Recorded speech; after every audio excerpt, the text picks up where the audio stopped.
명쾌한 해설을 해주실 뉴스 전문가 세 분 소개하겠습니다.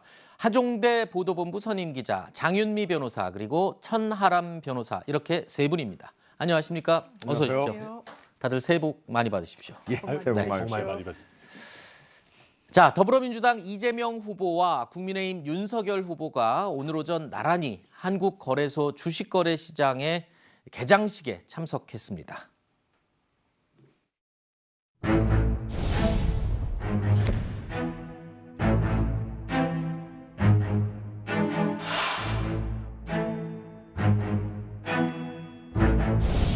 저희가 원래 이 빨간색이 저희 정체성에 잘 안 맞는데 오늘 굳이 이걸 메고 온 이유는 올해는 이 황소가 봄을 확실하게 밀어내고 불장이 되라라는 그런 격려의 취지로 메고 왔다는 거니까 혹시 오해 없으시기를 부탁드립니다. 2022년은 우리 자본시장 선진화의 원년이 되기를 간절히 바랍니다. 모두 새해 좋은 꿈 꾸시고 복 많이 받으시기를 기원하겠습니다.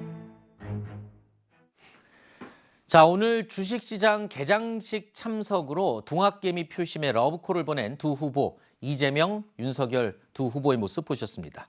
주식뿐만 아니라 두 후보 모두 경제 관련 공약에 요즘 공을 들이고 있는 모양새입니다.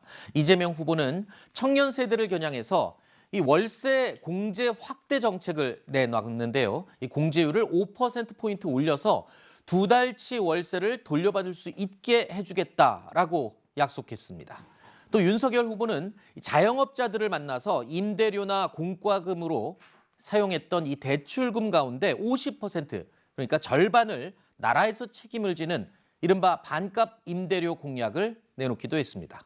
자, 그동안 이 두 후보 모두 네거티브 공세에 이 서로 정책 대결은 없어진 거 아니냐, 이런 비판을 많이 받았었는데 앞으로는 두 후보가 국민의 경제 그리고 민생 문제에 집중하는 본격적인 공약 경쟁을 시작할 것으로 예고하는 것으로 해석이 되기도 하고 있습니다.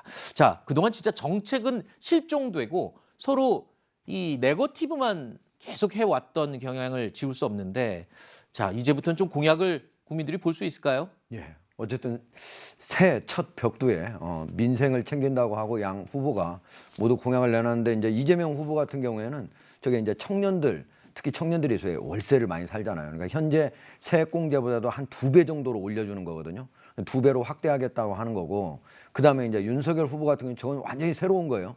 지금까지 대출을 만약에 받아서 그거를 가지고 임대료를 냈다 그러면 국가에서 절반을 내주겠다고 하는 건데, 이거는 엄청나게 제가 보기엔 획기적인데 과연 저 돈을 마련할 수 있을지 저는 상당히 궁금한데, 네. 앞으로 구체적으로 어떻게 저 돈을 마련하고 실현 가능한 건지 이런 것들이 뒷받침이 돼야만 바로 그 수혜자들이 그 공약에 대해서 찬성하고 또 지지율로 이어지지 않을까, 이렇게 생각을 합니다.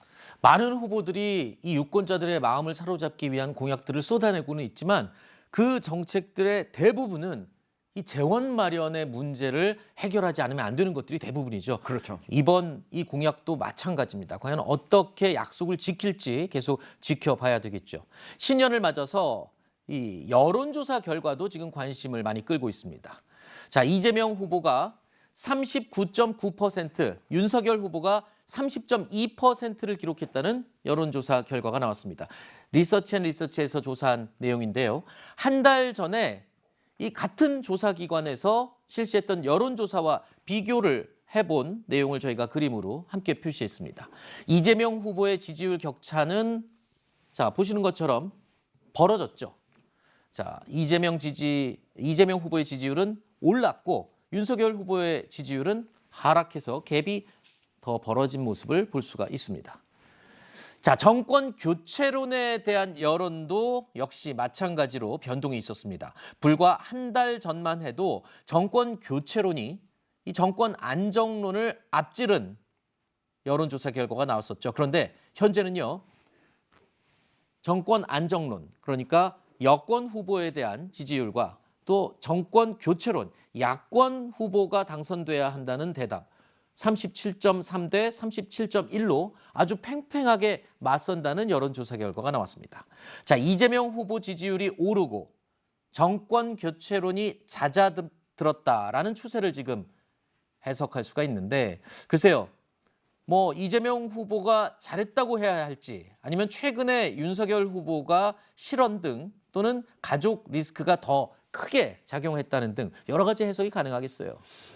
네, 아무래도 지금 윤석열 후보와 또 국민의힘 선대위 쪽에 여러 난맥상이 좀 표출된 결과라고 보는 게 네. 좀 더 맞겠고요. 다만 우리 정치에서 실수를 하지 않는 것도 잘하는 겁니다. 최근에 보면 이재명 후보나 또 민주당 선대위에서 큰 실수가 예전에 비해서 많이 나오지 않는 부분들이 있고요. 또 민주당에서 나름대로 메신저나 메시지 관리도 잘하고 있는 것이 예를 들면 중도층에 좀 반감을 줄 수 있는 김남국 의원이나 네. 뭐 고민정 의원이나 이런 분들이 잘 보이지 않아요. 아하. 그리고 열린민주당 합당도 어찌 보면 굉장히 크다면 큰 이슈인데 아무래도 열린민주당이 좀 조국 수호당 같은 이미지가 있다 보니까 그 부분도 의도적으로 그렇게 부각하지 않고 있는 부분들도 있거든요. 그런 면에서 이재명 후보는 지금 실수하지 않고 네. 윤석열 후보의 여러 실책이 여론조사에 최대한 반영되게끔 하는 그런 전략을 쓰고 있는 걸로 보입니다. 자, 그럼 여기서 비슷한 시기에 실시됐던 여론조사 하나 더 살펴보겠습니다. 자, 이번 조사는 리얼미터가 조사한 내용인데요. 여기서는 이재명 후보와 윤석열 후보의 지지율이 각각 40.9%와 39.2%로 오차 범위 내에서 초접전을 벌이고 있다는 내용으로 결과가 나타났습니다. 자, 일부 여론조사에서는 이재명 후보 지지율이 상승세를 보이고 있는 것으로 나타났지만 아직 안심하기에는 이르다. 이렇게 해석할 수도 있을 것 같습니다. 이재명 캠프에서는 지금 그렇겠죠. 지금 조사마다 각각 내용이 좀 다르기 때문에. 조사마다 좀 다르긴 한데 지금은 많이 차이가 좀 적어도 오차 범위 밖으로 차이가 난 걸로 나오고 있거든요. 네. 그런데 이제 리얼미터가 왜 저렇게 나오느냐 하면 리얼미터는 주마다 쭉 하는데 일주 내내 다 하거든요. 매일매일 하는데 그거를 평균 낸 거예요. 저 보시면 26일에 31일까지 6일간이나 하는 거를 평균 낸 거예요. 그러니까 시간이 갈수록 약간씩 더 격차가 벌어지고 있는 상태에서 그걸 평균 내다 보니까 좀 그 격차가 적게 아하. 보인 거 아니냐 이렇게 지금 우리가 볼 수가 있습니다. 저희가 여러 번 설명을 드리지만 여론조사가 종류가 많습니다. 그 가운데 조사 방법에 따라서 결과가 조금씩 많이 차이가 날 수 있다는 점을 다시 한번 언급하겠습니다.